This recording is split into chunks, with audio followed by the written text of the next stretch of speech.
All set? Okay, so thanks everybody for joining us today. I am going to share my screen and give you a quick orientation to what you're about to hear and see. And we'll just walk through this. So thanks again so much for being with us. And what we've set up is just a quick introduction before we get to the pitches. These are the things I'll be sharing with you, and after the pitches, we'll be sharing the specifics of the feedback opportunities. So why are we here? We're here because Rose Dietzler was generous. And the congregation on March 1st voted to allocate $471,000 from that estate gift for purposes yet to be discerned. And the Generosity Committee has taken it upon itself to, by the charge of the council, to go ahead and guide this process. We came up with this idea of accepting proposals. We came up with this idea of this pitch fest and the subsequent feedback opportunities for the congregation for the purpose of helping us understand the congregation's will. We think the Spirit is working in Prince of Peace. We think that Prince of Peace will be guided by the Spirit through this process, and we want to create opportunities for the Spirit to work among us and for the leaders of the congregation to hear from the congregation members how that Spirit is working to guide that discernment. So what we did was, in advance, if you're just popping into this morning with no background on this, we did solicit these proposals in advance from Prince of Peace members. It was an open call. Any Prince of Peace member could submit a proposal. Full proposals are available on the church website for you to review. If you've not had a chance to do that, you are strongly encouraged to do that, because the pitches themselves are going to be very brief, and there are a lot more details in the proposals on the website.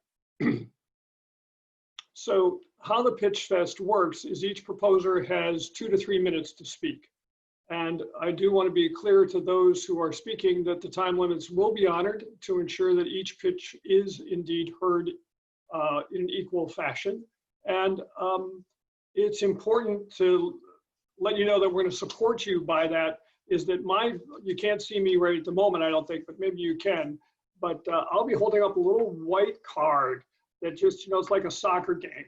And I'm just going to be the referee and just give you the white card that says you've got 30 seconds left to wrap it up. So, and at that time, we'll be moving on to the next one. So then, as Prince of Peace members on this Zoom meeting, what we would ask you to do is to listen carefully to what's being said, to be open to the inspirations of these people, these proposers that worked very hard and are really quite dedicated to the causes that they are bringing forward to us. It is a compliment to us to be in their presence today, and we're looking very much forward to hearing from them. The discernment that we ask you to engage in afterwards is very critical. And I just wanted to, put in that also to perhaps set aside some of maybe what you've heard through other venues. Some of these proposals have been brought to the congregation in other videos, but this is the only chance for some of these. And being of equal mind as you listen to each will be I think, very helpful. So with that, we're going to move right straight to the pitches. I'm going to ask Barb Burkhart to step up. Peter, raising a reader is Barb's, and it's a $15,000 proposal. And I'm going to turn it over to you at this time.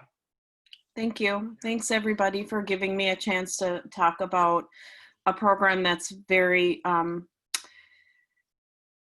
it's important to me. I did write something because I've been pretty emotional over the past few days. So I'm just, with your grace, I'm gonna just kind of read. So the grant is really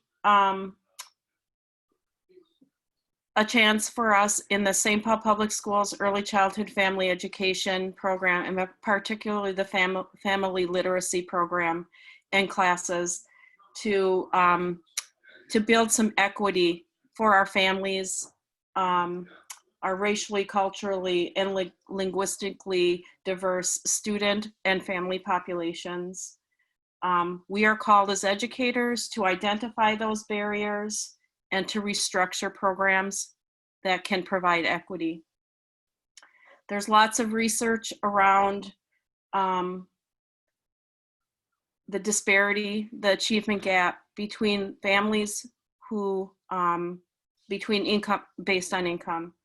And we know in ECFE that we can work to close that gap by working with our families and our staff together in our family literacy program.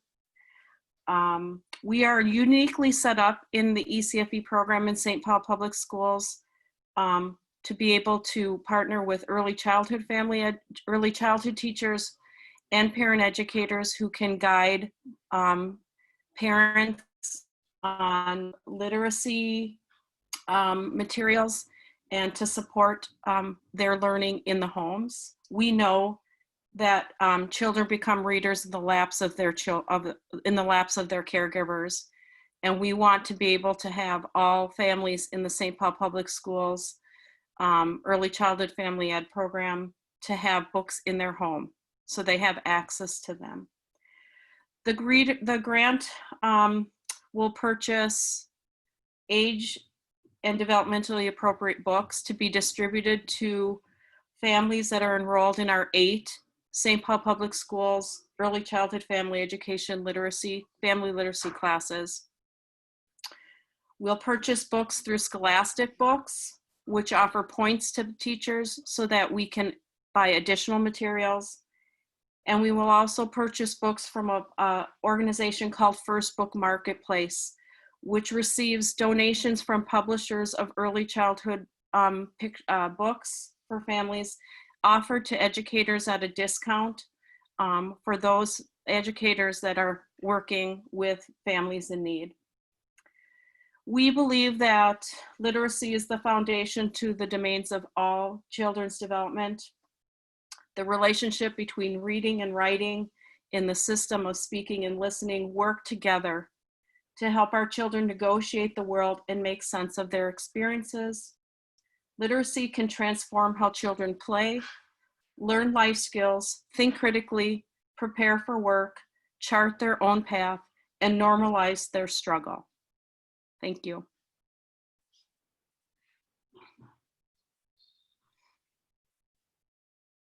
Thank you, Barb. And now we'll go ahead and let me see here. This is just slightly awkward. You'll forgive me for I'm going to get better at this. So with that, we moved on to the next one, Kathy Tunseth, describing new robes and stoles for chancel choir.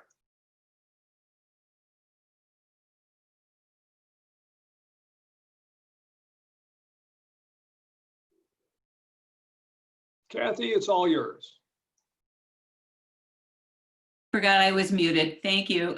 Yeah, Anyway, mine is easy to understand because I'm advocating for chancel choir to purchase new robes and stoles.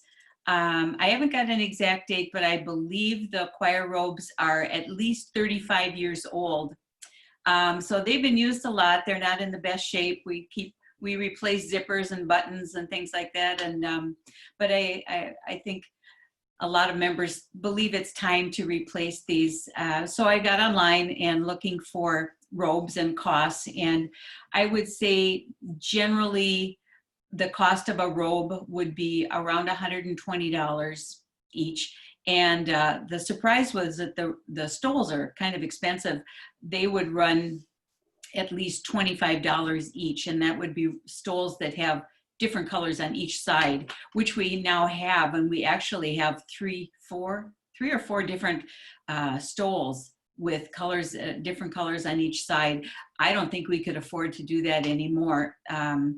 So I'm asking for $2,500 to be put with money that's already been raised, which is between $4,000 and $5,000 gifts from members of Chancel Choir and gifts from funerals and things like that. So we already have raised quite a bit of money, but if I figure that we would get one robe and 2 stoles for 40 people, that comes to just under $7,000.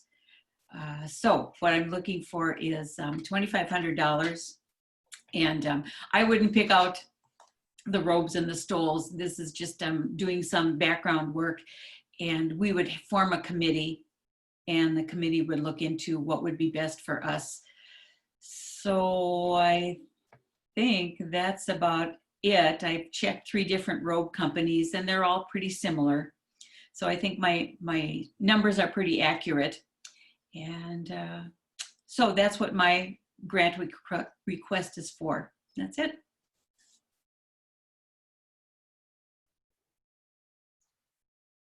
Thank you, Kathy. Moving on, next is support for Second Harvest food purchases presented by Linda Olson. Just a moment. Second Harvest Heartland is a food bank for local food shelves here in the Twin Cities. And the demand for food assistance has skyrocketed as COVID-19 has impacted life, jobs, and income for many people. Many families have visited a food shelf for the first time ever. At the same time, food donations from manufacturers have decreased significantly. To fill this gap, Second Harvest is purchasing more food than usual to ensure families don't miss meals during this trying time. They have had to develop safer and more efficient ways to distribute food via prepackaged boxes and curbside pickup to honor social distancing. Also, they have had to develop new ways to distribute food in areas where families do not normally have access to a food shelf in their area or have lost their grocery stores. So my request is for $10,000 for Second Harvest. This project will help us accomplish Prince of Peace's mission by recognizing how our resources can be used for our calling to love the world by supplying food to those in need. I know Prince of Peace has been an active participant of Second Harvest in the past, but I feel we could greatly help them in this trying time. Thank you, Linda. And if I remember correctly, the next in order is yourself again for the support for Lutheran Social Services. Yes, my support is for Lutheran Social Services here in Minnesota. Again, another organization that I think many people in our church are familiar with. I'd like to have some of Rose's donation support Lutheran Social Services. The demand for their services to families has increased due to lost jobs, reduced wages, and other hardships caused by the coronavirus. And now the tensions that we have in the Twin Cities this past week. My request is for $10,000 to be given to LSS. This grant will assist Lutheran Social Services of Minnesota to meet their increased demand for family services. LSS Minnesota provides many services. I propose asking them to use these funds for their current needs, especially in family support services, financial and employment advice and information, housing and assistance, and mental health. Again, this project helps Prince of Peace serve its mission by recognizing how our resources can be used for our calling to love the world by supplying social and financial guidance to those in need. Thank you. Thank you, Linda. All right. So our next opportunity to hear will be from Karen. Karen, I understand you probably have, it looks like 3 in a row here. And by the way, to everyone listening, these are being presented in the order in which they were submitted to the committee. We'll let you take it from here. Okay, great. Thank you, Barry. Yes, I have 3 proposals that are all related to our partnership with Tanzania. And for those, just a quick overview for those of you who may not be familiar. The St. Paul Area Synod is in partnership with the Iringa Diocese of the Lutheran Church in Tanzania, called Bega kwa Bega, or Shoulder to Shoulder. Prince of Peace has a partnership with Bomba, which is one of the congregations, and they've grown a lot. They now are spinning off one of their preaching points into a new congregation, the Kangwa. Prince of Peace has supported a number of initiatives in addition to our partner congregation, including other BKB initiatives and BKB affiliates, such as Friends of Huruma Orphanage, Millions of Trees, and Iringa Hope. The 3 pillars which come into play here are relationships, partnership, but prayer, presence, and projects. So we have 3 proposals. First of all is a BKB initiative, which provides a Luther Seminary scholarship for an Iringa student. Then there's a vehicle for the Iringa Hope Microfinance Institute in Iringa, which is a BKB affiliate. And then finally, the 3rd proposal is for capital projects for Bomba and Vikangwa, our partner congregations. And I'll talk about each of those. So first of all, Luther Seminary, the St. Paul Area Synod, and the Iringa Diocese are partnering up on a pilot program where they would like to sponsor a student from Iringa to come to attend a 2-year program at Luther Seminary. Bega kwa Bega currently has a fundraising drive. They're trying to raise $17,000 per year, which comes to $34,000 to bring a student over. They're hoping to start as soon as fall of 2020, although that's a little bit up in the air right now due to COVID-19. But the intent is that they would try 1 student to start with, and then if it works, they would bring over more in the future. The request for my proposal is they're asking for donations from both individuals and congregations. And so the requested amount from Rose's generosity would be $10,000 or $5,000 per year to help go towards the overall effort here. This supports the prayer pillar because we're training up pastors, and goodness knows there will be lots of prayers along with this student coming over. It also strengthens the presence by bringing more people from Iringa over to the St. Paul Area Synod. And then I'm also hoping that if a student is able to be over here, that we would be able to take advantage of their presence. They may or may not be from the Bomba area, probably not, but we would be able to show some hospitality to them, perhaps invite them to our Tanzania dinner or to an adult forum, and then they could be a conduit as well back to Bomba to send our greetings.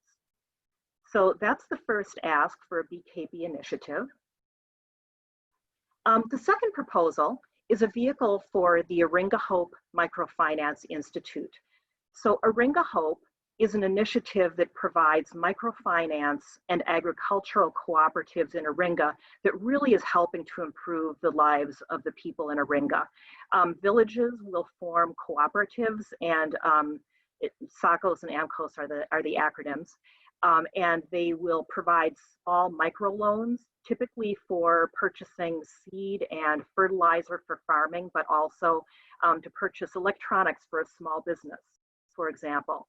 And then they will able to use that to generate income, pay back the loan, and then the interest goes into a pool to make more loans. The agricultural cooperative allows the farmers in the village to pool together to both purchase seed and fertilizer at a reduced cost because it's in bulk, as well as to be able to join together to market their goods.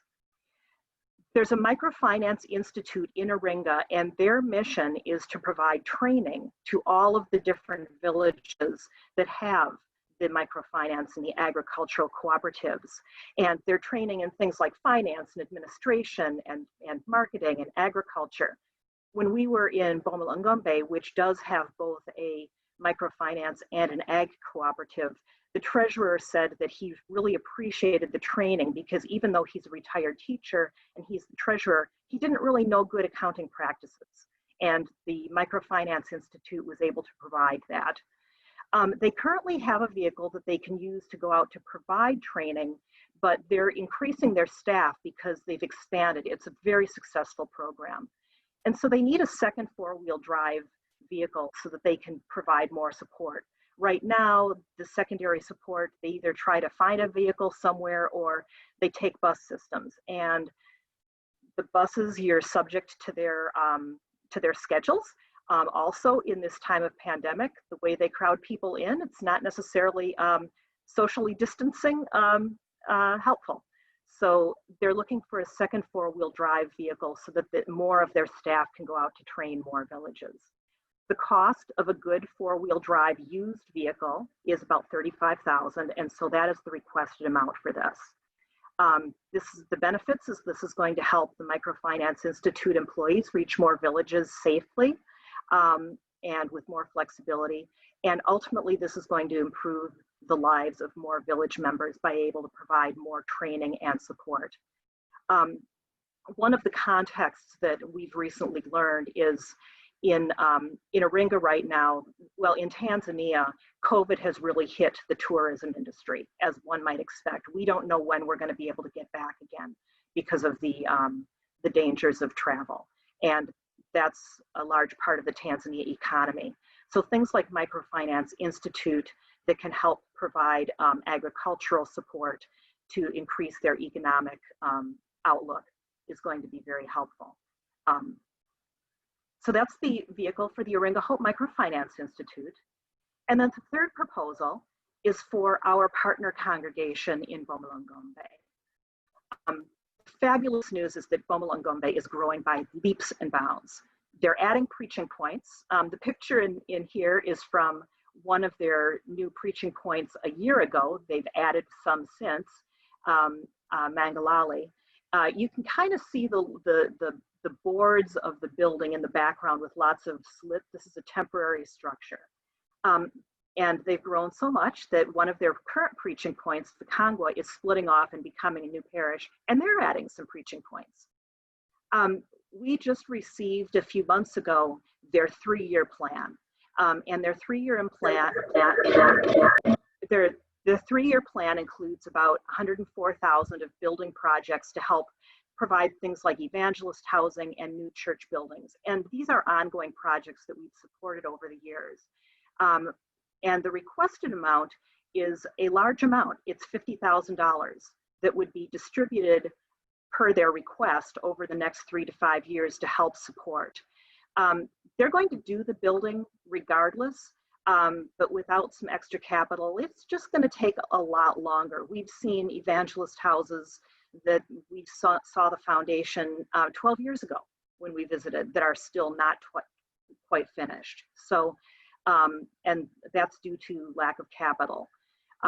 So this would help support the evangelists with close housing to their preaching point. Building projects support employment. One of the things we've also found is that when the villages see a lot of activity, like a lot of building, the evangelists, they see changes to churches, that's an evangelism tool for them. It says, something's going on here, help me learn more. And so they would follow the current process where they would request funds for their current projects that we would then distribute through the Tanzania committee over the years. So that's some of the projects that we are hoping to solve for Bomba. So thank you for your consideration, and Barry, we can switch it to the next person. Indeed.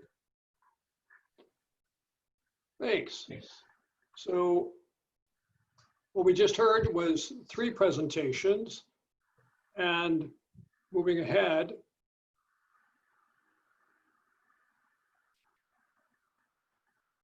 to Janet Braider. So for I Was Hungry and You Fed Me, $15,000. Thank you. This proposal is for Soup for You, which is an organization where I have volunteered for the last 4 years, and it has a special place in my heart, as many of you may know. I'm going to take a second here and share my screen.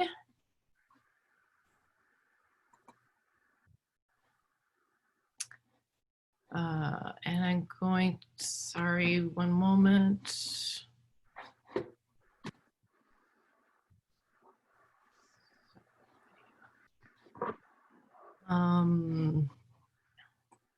There we go. Okay. As with many pictures taken pre-March 18th, this scene may look a bit foreign today. This was the lunch hour earlier this year at Soup for You, which is a community soup cafe that serves the Seward neighborhood of Minneapolis. Oop. Can you, so I just got a message to share. Is my screen being shared? Yes. Okay, Yes. thank you. This is Soup for You, a community soup cafe that serves the Seward neighborhood of Minneapolis. Fast forward a few weeks, and this is the new reality. No sit-down meals, no stimulating conversation. All is not lost, however. Without missing a single day of service, our sit-down meals are now served as a bag lunch. We are currently providing 300 lunches per week in the neighborhood. Prior to COVID-19, the need in this neighborhood was real. When I wrote and submitted this grant proposal in the midst of the pandemic, with unemployment rising, the need was growing. And now, since Soup for You is 1.2 miles from the epicenter of the riots, and the rioting has torn through the Seward neighborhood, seriously damaging our guests' living spaces, their businesses, and destroying their grocery stores, the need is even greater. These bag lunches have been a lifeline for people. It is providing them at least one healthy meal per day. These lunches are not just sandwiches, but entrees like Bombay split pea soup and curried root stew. We were used to serving our guests for about $100 a week, thanks to the generosity of many partners who provided much of the food. Since our model has changed, we now need to purchase paper products and additional food that is able to be used for a bag lunch, which has unfortunately more than tripled our costs per week. My grant proposal, titled For I Was Hungry and You Gave Me Food, provides funding to continue the increased cost of doing this bag lunch through December 31st, 2020. In addition, it gives us working capital to be able to purchase supplies in bulk, saving us money, as well as buying us some time as we work to find additional funding sources to carry us into 2021. Thursday morning, following another night of rioting, the building was still intact and these flowers had been placed on our door. There is still love and goodness in this neighborhood. We will not stop from spreading the love and feeding people during their time of need. Thank you.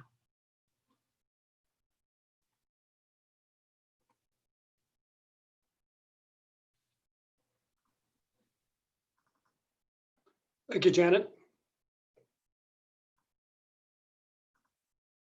Next up is Paul Thompson to tell us about camp support for WAPO.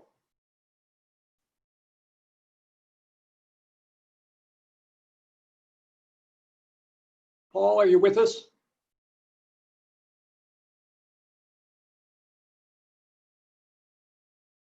I didn't know I was on mute. Okay. Yes, I'm here.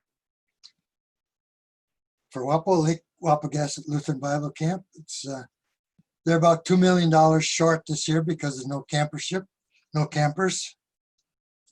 And I'm glad that Prince of Peace is going back to WAPO for the last few years after some years without going. I believe in the philosophy of Bible camps with everyone getting together and having fun and learning with other people in Bible so forth. And this grant will help reemploy and get good counselors again. And side notes, their capital fund for the new gathering place is going quite well. And they could always use more money for camperships, but that's about all I can think of right now. Thank you, Paul. That was for $10,000. Thank you very much. Welcome. And next up is Annehaugen, followed by Michael Stutzler, and sharing with us about Rose's Place. Ann? Homelessness proposal. For 20 years, our congregation has owned 2 1/4 acres of property south of our church parking lot. This had been the family home and property of the Huberty family. When Mrs. Huberty decided to sell, she gave Prince of Peace first option to buy. Our congregation debated, and we had a fund drive, and were able to purchase this property for $300,000. It's past time to do something constructive with this valuable asset. This past year, when some of our Prince of Peace members heard that there were 250 plus homeless students and their families in the Roseville area schools, we set up a homelessness task force. This group of 10 has met 14 times since mid-March, learning about the issues of homelessness, prospects for developing and managing affordable housing, partnering with organizations that have supportive services, and how such a project could be financed. Our local mission proposal to the Generosity Committee is to develop Rose's Place, affordable housing for struggling families and people in need of shelter. Rose Dietzler understood people at risk populations. Rose worked hard 20 years ago on the finance drive to raise $300,000 to purchase property south of our church. She gave her home to our congregation, valued at about $300,000. We can pay it forward and make affordable housing available to those in need of affordable shelter and supportive services in our community. We will truly be able to love our neighbor in a tangible way. And I believe in this project, and I encourage you to support it. The problem is big and it's growing. Many factors, such as the lack of affordable health care, domestic violence, and mental illness, contribute to homelessness, but the root cause is the shortage of affordable housing. The problem is here in Roseville. We've counted over 250 homeless youth and their families, but more difficult to count, but still in our community, are single parents, people with disabilities, low-income seniors, and the working poor. This project can make a difference. We have land, a gift to share, and our time and talent. It is doable. This is a major undertaking that will take time, but after our initial planning phase, the developer will take over most of the work. It will help us build the church and love the world. As we reach out to educate our community and advocate for Rose's Place, we will be showing ourselves, our children, and our community how we are called to love the world. When we reach out to our new neighbors to help with special events and projects, we will expand our fellowship. Our children will see us loving our neighbor. They will join us. They will go into the world and share the story of a woman who loved her neighbors in her church and how her gift of her home grew into homes for so many. And that story will show, as the song says, we are one in the spirit, and they will know us by our love.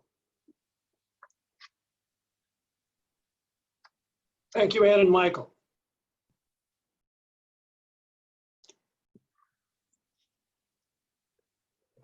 Our next pitch is for the worship streaming build out, and I'll ask Chris Thornton to share with us. Hi, good morning.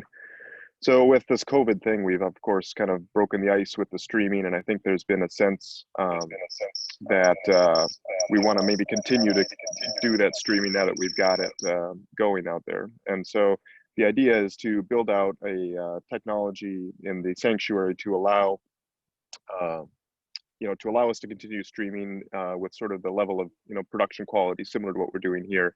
I think what this has done for us has allowed us to kind of extend our ministry beyond the walls of Prince of Peace. It really helps our homebound members to be able to continue to be engaged with our weekly services.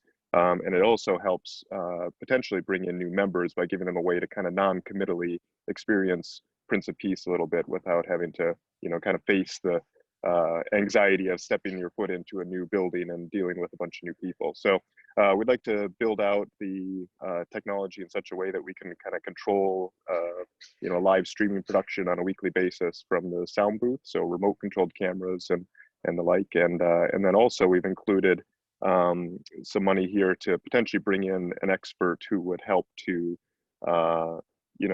understand the technology, set us up, and then help train volunteers and kind of organize that effort as well. Thank you.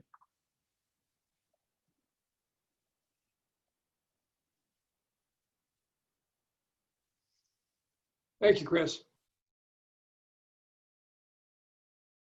So our next one is James Erickson to tell us about the solar array and roof replacement proposal at $100,000.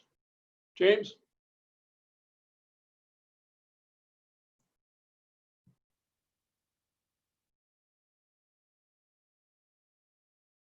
James, you might be muted.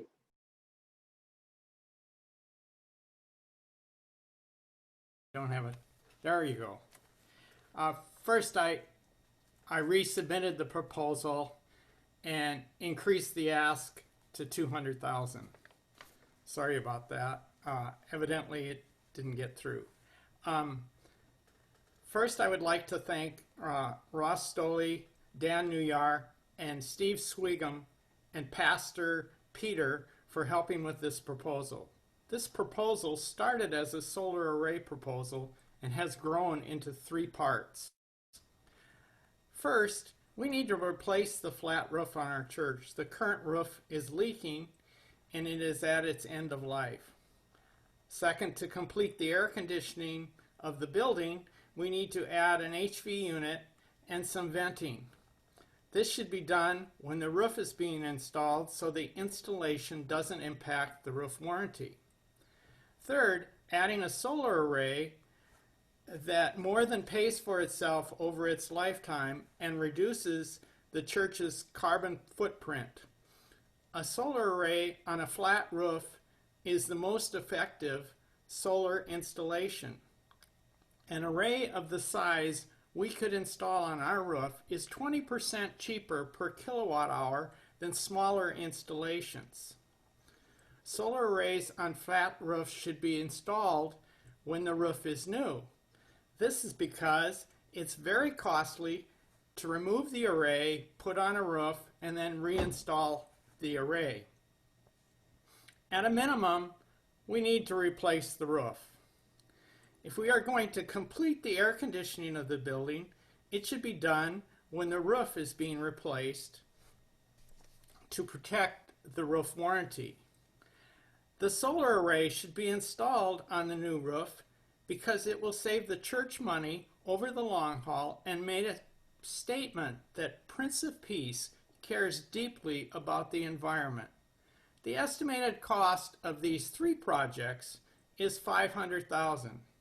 I am requesting $200,000 from the Generosity Fund, $100,000 from the current Building Renovation Fund, and $100,000 borrowed from the Generosity Endowment Fund to be paid from the savings of the solar array, and finally $100,000 that will come from a fund drive. More details of this proposal are included in my submitted request. Thank you. Thank you, James.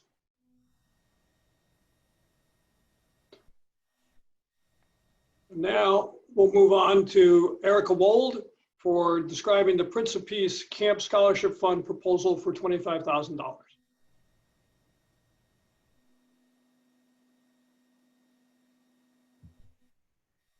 Good morning. Sorry, I keep moving locations because it's loud at my house.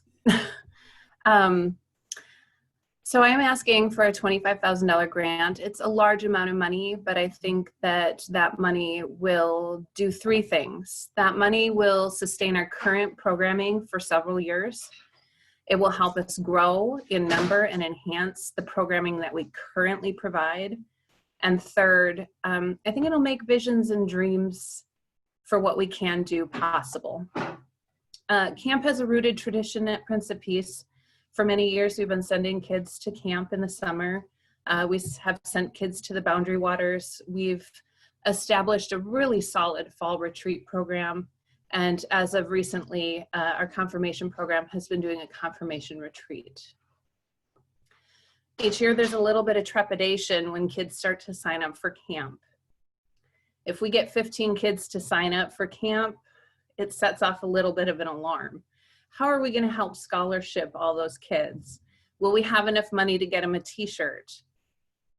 When I really want to think, how can we get 5 more to sign up and not have to worry about where that money comes from? As you all know, camp is really a great opportunity for the kids. They learn so much, make new friends. They have this experience with God and nature that we can't always provide for them in the city. Another issue we're having is at our fall retreat. We have really maximized our space, and it's become a big limitation for us.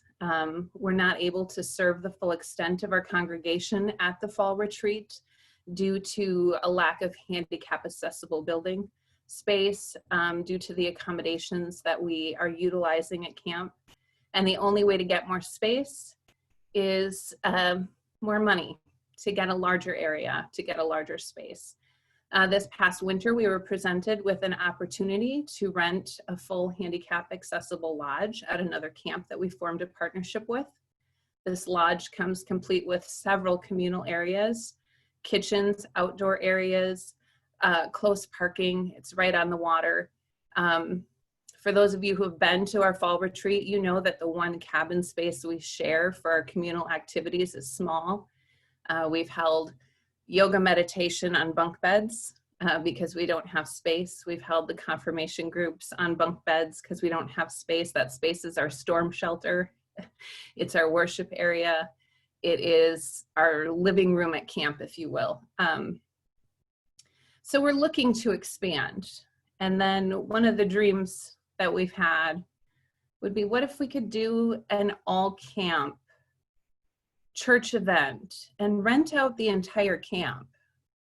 And it's really not out of reach financially when we consider that, you know, families are still contributing and individuals are still contributing. So this $25,000 could last us a really long time, and we'd still be able to do all these things. But it also opens the door to maybe a couples retreat or a men's Bible study retreat, or maybe an OK's group goes out to camp. It just opens the door for new programming that we haven't been able to offer. So I just think that, you know, we have visions and dreams, and maybe we could see them to fruition with camp scholarships.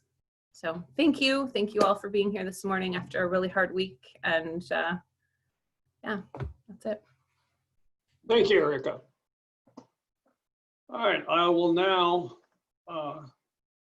call on Lila Burke, whose proposal is H2O for life for $10,000.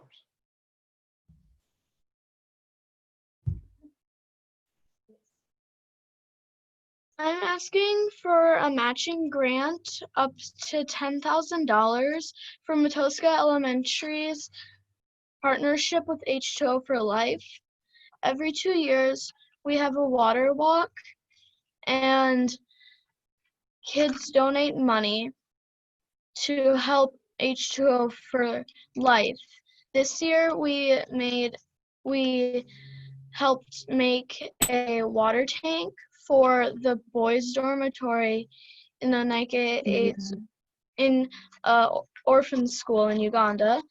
And 2 years ago, we helped the girls' dormitory.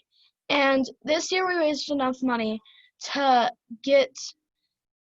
we finished our project, then finished a whole nother project and donated to a third project. And I was thinking, what if we could do more than just that? And when I heard that we could do grants again, I was thinking, well, we could do a matching grant, and then that could double our next time. And it'll help the kids get excited to donate to the organization.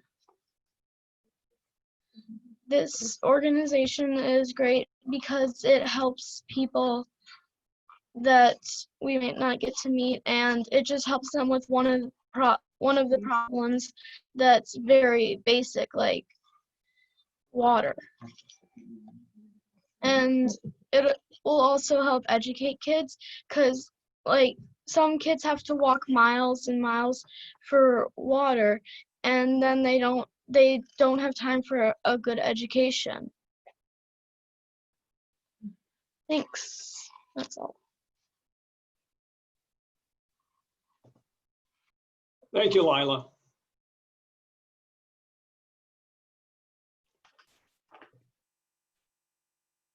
And next is Dan Wagner to describe the proposal to support the columbarium statue for $12,000. Dan? Good morning, and thank you for this opportunity. This is actually on behalf of the group of members on the columbarium committee. And the result would be a statue that would be constructed.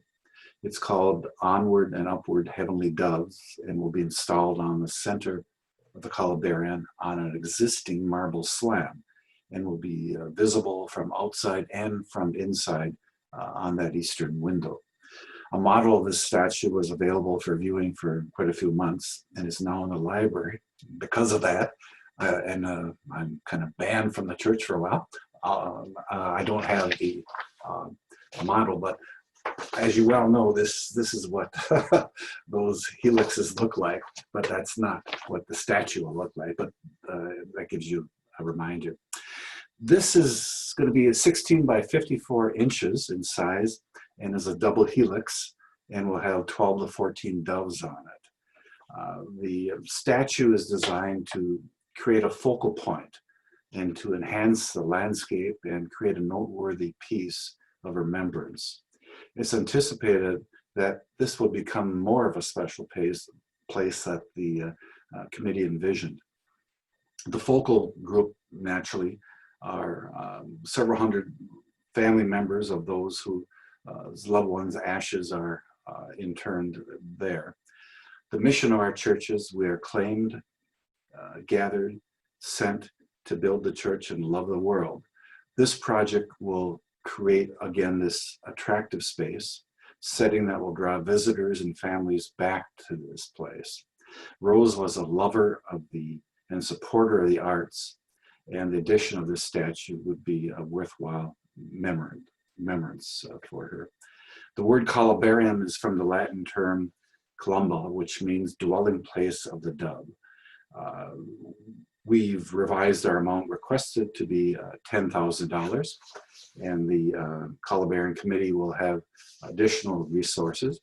And I'd like to thank Marge Bouvet, Gretchen Obendorf, Kay and Jim Johnson, and Maisley Niebling and Ron Mihar for their consultation on this, and that was very helpful. Thank you. Thank you, Dan. So that completes the pitches for this morning. And I wanted to make sure everyone in attendance today and who is watching this recording understand that there are some upcoming feedback sessions. And these are just one of the opportunities to participate in the feedback process. The Generosity Committee is deeply appreciative of any and all feedback we receive, and we anxiously await it. So you can see live feedback at the dates and times indicated. These will be via Zoom, and the links will be available on the church website. There are additional opportunities, however, and those include completing an online feedback form, which is available again on the church website, and emailing the Generosity Committee directly. The email address you see there, generosity@poproseville.org, goes out directly to each of the members of the Generosity Committee. It's the best way to reach us directly, and we will very much appreciate it. And of course, there will be Generosity Committee members attending each of the feedback sessions, and we'll each be reading whatever you provide us in an online feedback form. And then finally, I wanted to make sure that as part of your feedback, this question is on the form. The Generosity Committee has, just like everyone else, been deeply pained, touched by the tragedy of the events that have transpired in Minneapolis, St. Paul, our homes, in the last week. And we would like specifically, and this question is on the feedback form, and we would like to hear from you about it in the feedback sessions as well. How you think those events should shape the congregation's discernment going forward. The Generosity Committee is well aware that this entire process and solicitation of proposals was in advance of those tragic events, and we think that we would like to hear from you about it. It is not for the Generosity Committee to make any changes at all. It is because we're just merely an instrument of the will of the congregation, and we desire your feedback on this new way of thinking about the use of these funds. So with that, I would like to thank you very much. I would like to thank all of our proposers, and it was a delight to hear from you today, and especially to members of the congregation present now and watching this recording in the future, that you gave us your attention today. It was deeply, deeply appreciated. And we ask God's blessing upon all of you, and that your day continues to be very special. Thank you very much.